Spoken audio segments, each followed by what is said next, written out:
sa tanan nga mga kayuhan nga iyang gihimo kanako.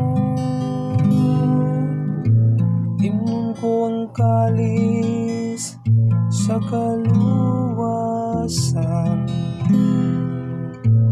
ug sangpiton ko ang ngalan sa Ginoo.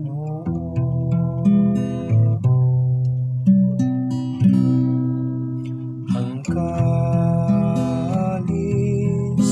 nga atong gibendisyonan, mao ang pagkalawat sa dugo ni Kristo. Pililhon sa mga mata sa Ginoo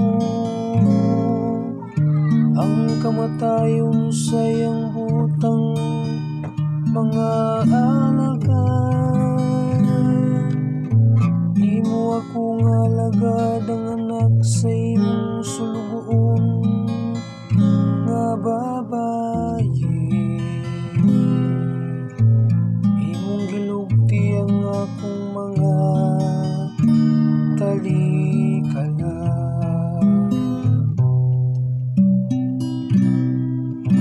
Ang kalis nga atong gibendisyonan, mao ang pagkalawat sa dugo ni Kristo. Kanimo ako ihalad ang sakripisyo sa pasalamat, ug sangpiton ko ang ngalan sa Ginoo. Tumanon ko ang akong mga panag ngadto sa Ginoo, diha sa tubangan sa tibok niyang